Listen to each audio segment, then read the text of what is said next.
All right, in this segment of SQL Developer tutorials, we're going to show you how to use SQL Developer to actually obtain the code for a complex database job schedule.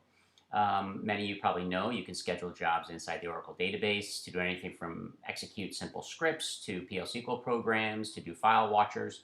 But one of the tricky things is getting the complex scheduling down because the syntax is not exactly obvious. So let's look at what SQL Developer can do to help us in that area. I'm going to use an account that already has the permissions for doing the job of DBA account. Obviously, a developer account with the correct permissions could do this as well.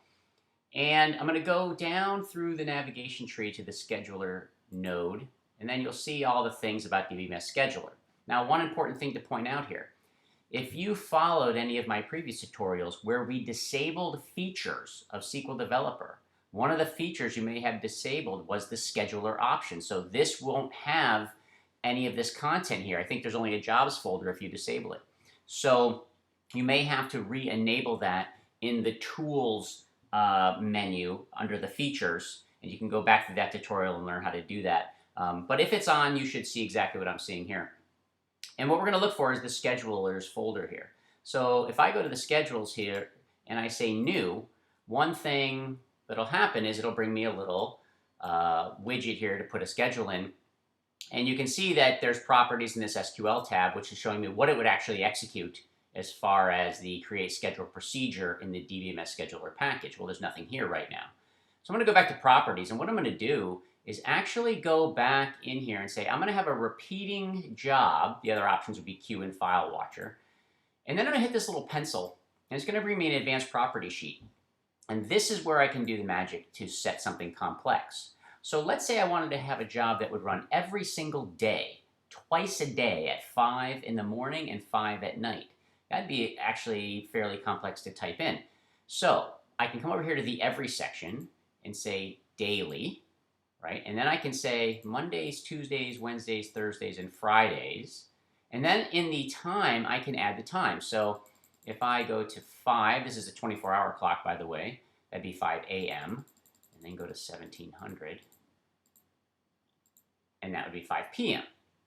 Now, that's setting out part of this. And when I say OK, I can come back and look at the SQL, and we'll actually see by extending this window.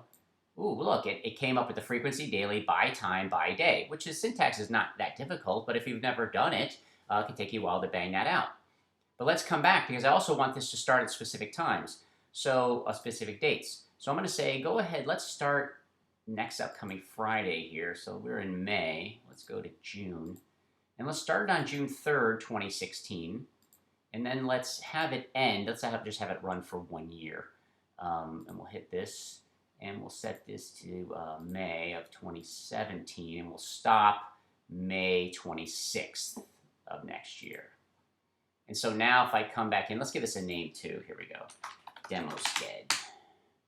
And let's go to SQL. And now you see I have the complete script that would call the scheduler package. So if you've been struggling with trying to figure out time jobs, you can use this tool to set it up. Now I can also simply apply this here because I have permission. And that schedule will be created. And so I have that scheduler here available. Regardless of if you do it from this interface or you do it from a straight package interface or SQL Plus or some other tool, the schedule will be available to you, assuming you have permission. And so then if you do try to take a job, we'll just use a little simple wizard here.